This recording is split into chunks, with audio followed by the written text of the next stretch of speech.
नमस्कार दोस्तों, कैसे हैं आप लोग? आज मैं डिस्कशन करने वाला हूँ एक ईटीएफ के बारे में, क्योंकि मुझे बहुत दिनों से कमेंट्स किया जा रहा था कि सर ऐसे कुछ ईटीएफ के बारे में बताइए जो एक अच्छा खासा फ्यूचर में ग्रोथ दे सकते हैं। देखिए, आज जिस ईटीएफ के बारे में बात करूंगा, ये कोई रिकमेंडेशन वीडियो नहीं है। जस्ट मैं आपको एक इन्फॉर्मेशन दे रहा हूँ कि अगर मैं खुद अगर कुछ ईटीएफ्स के ऊपर रिस्क लूँ, तो इस रिस्क का मुझे कितना फायदा मिलेगा, और उस फायदे के हिसाब से मैं अगर देखूं तो इस ईटीएफ कितना रिस्की है और उस रिस्क को कितना मैं झेल सकता हूँ, सारे पॉइंट्स मैं आपके साथ डिस्कशन करूंगा। तो देखिए, ईटीएफ का मतलब सभी जानते हैं, एक्सचेंज ट्रेडेड फंड। जो लोगों को पता नहीं उसको बता दूं, इस तरीके से हम लोग म्यूचुअल फंड में इन्वेस्टमेंट करते हैं, उसी तरीके से हम लोग ईटीएफ के माध्यम से भी माध्यम से डायरेक्टली खुद के जो ट्रेडिंग अकाउंट है वहां पे जाकर हम लोग काम कर सकते हैं। तो बेसिकली ईटीएफ के बारे में आज डिस्कशन करूंगा। मुझे कमेंट्स भी आया था कि सर कुछ स्मॉल कैप ईटीएफ के बारे में चर्चा करिए, जहाँ पे अच्छा खासा जर्नी देखने को मिला है और फ्यूचर में भी मिलने का चांसेस है। तो देखिए, आज मैं जिस ईटीएफ के बारे में बात करूँ उसका नाम है मोतीलाल ओसवाल। आप देख सकते हैं मोतीलाल ओसवाल के 100 ईटीएफ। तो Motilal Oswal MOST shares mid cap 100 ETF. तो एक मिड कैप कैटेगरीज ईटीएफ है और 100 कंपनीज इसके अंदर है। मतलब जितने सारे मिड कैप कैटेगरी कंपनीज है उसी के बारे में यहाँ पे चर्चा किया जा रहा है।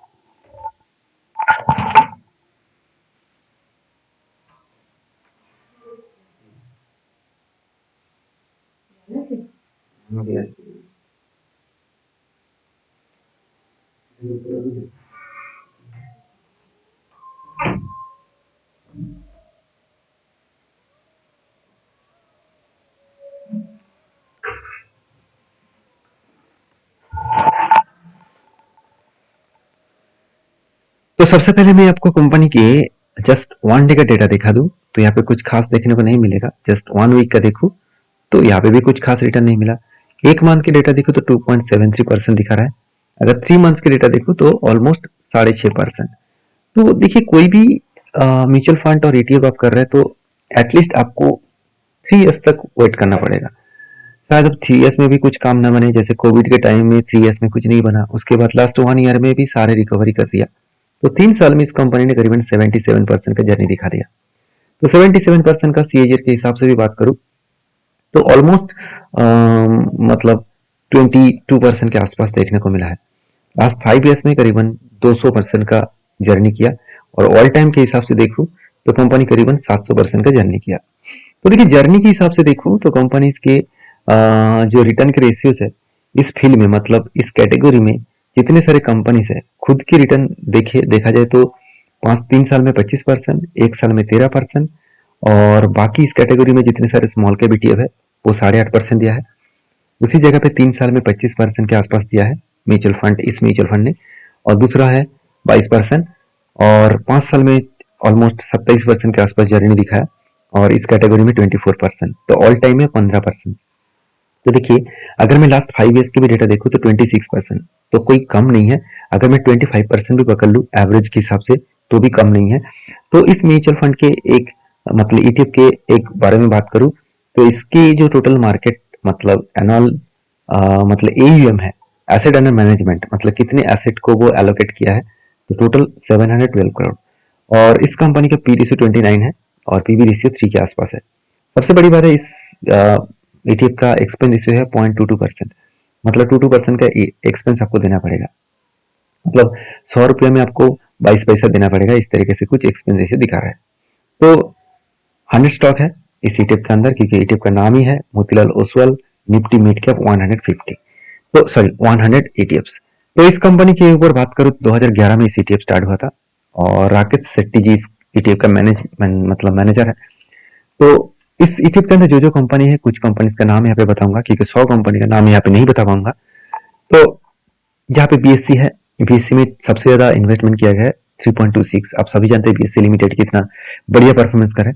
हीरो मोटोकॉर्प, सुजलॉन, डिक्सन टेक्नोलॉजीज, परसिस्टेंट, पॉलिसी बाजार एंड कोफोर्ज, साथ ही साथ कमेंस इंडिया।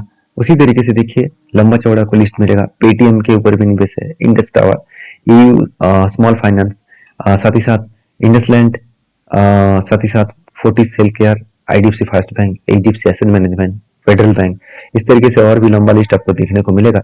आप एक एक करके सारे लिस्ट को देख सकते हैं, जैसे पॉलीकैब हो गया, अशोक लेलैंड हो गया, Max sales finance services, UPL, SRF, Yes bank, Hindustan petroleum corporation, Lupin, इस तरीके से टोटल 100 कंपनीज के नाम दिखेगा। तो यहाँ तक पूरा डिटेल्स में आपको समझ में आ चुके हैं कि इस ईटीएफ कैसे काम करता है, किस तरीके से आपकी इस ईटीएफ को ढूंढना है। तो आपको ईटीएफ को अगर ढूंढना है आपके ट्रेडिंग प्लेटफॉर्म में, तो आपको इस ईटीएफ का नाम लिखना है। देखिए यहाँ पे एक नाम मेंशन किया गया है कि चलो इसका नाम भी यहाँ पे दिखा देता हूँ।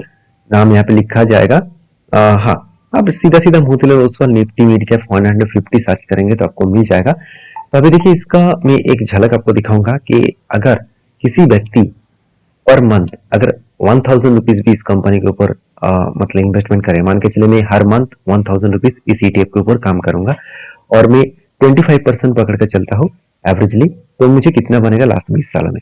तो देखिए मैं अगर 1000 भी पकड़ लेता हूँ हर मंथ, तो मैं यहाँ पे 1000 लिख लेता हूँ और उसके बाद मैं ड्यूरेशन के हिसाब से 20 साल ले लेता हूँ और 15% के हिसाब से नहीं 25% के हिसाब से इसको कैलकुलेट करूंगा।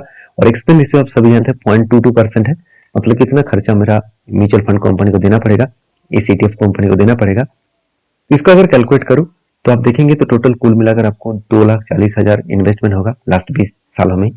और वो फंड के आपका टोटल एक्सपेंस रेशियो में करीबन जितना आप इन्वेस्टमेंट करेंगे उतना ही आपको एक्सपेंस रेशियो देना पड़ेगा। तो आप कहेंगे सर मुझे क्या मिलेगा, तो देखिए आपको मिलेगा करीबन 66,24,000। तो यही होते हैं पावर कंपाउंड का। अभी देखिए आप मतलब यहाँ पे थोड़ा डेटा चेंज कर लेता हूँ, जैसे एडिशनल मतलब पर ईयर में मान के चलिए मैंने ईयरली 10% इंक्रीज कर दिया। मेरा जो 1000 फंड है इसको मैंने 10% का इंक्रीज किया। अगर उसके बाद कैलकुलेट करूं तो देखिए जो 66 लाख था वो 99 लाख हो जाएगा। तो इस तरीके से इन्वेस्टमेंट का पावर होते हैं। तो मैं ये नहीं कहूंगा कि आप सीधा सीधा जाकर ब्लाइंडली ईटीएफ के ऊपर काम करें। आपके जो एडवाइजर है उसके साथ एक बार चर्चा जरूर करिएगा। हाँ मेरे पोर्टफोलियो में ऑब्वियसली मैं हमेशा इस तरीके से रिक्सी ईटीएफ के ऊपर भी काम करता हूँ। देखिए टाइम में रिस्क तो लेना ही है, रिस्क नहीं लूंगा तो पोर्टफोलियो अच्छा बने ना बने वो तो फ्यूचर में पता ही नहीं चलेगा। तो एज्यूम करके चलना पड़ेगा, बाकी फ्यूचर में को क्या होगा देखा जाएगा। तो हमेशा पोर्टफोलियो को डाइवर्सिफाइड करके काम करिए अगर आप काम करना चाहते हैं तो, क्योंकि एक सेफेस्ट जोन भी होना चाहिए, एक रिस्की जोन भी होना चाहिए। तो इसलिए मेरे पोर्टफोलियो में ईटीएफ के निफ्टी 20 का भी सॉरी निफ्टी 50 का भी ईटीएफ है जहाँ पे मुझे एक सेफेस्ट इन्वेस्टमेंट लगता है और बाकी रिक्सी कंपनी भी है। तो आपकी क्या राय है इसके ऊपर जरूर कमेंट्स करना। एक कोई रिकमेंडेशन वीडियो नहीं था, मैं पहले बता चुका हूँ। एक बार आप आपके एडवाइजर के साथ बातचीत करके इस तरीके से ईटीएफ के बारे में जानकारी लीजिए, उसके बाद काम करें। वीडियो अच्छा लगे तो लाइक करें। मिलते हैं नेक्स्ट वीडियो में। आप कमेंट्स करके बताइए आप किस ईटीएफ के ऊपर डिटेल चर्चा पाना चाहते हैं। मिलते हैं नेक्स्ट वीडियो में, तब तक के लिए धन्यवाद।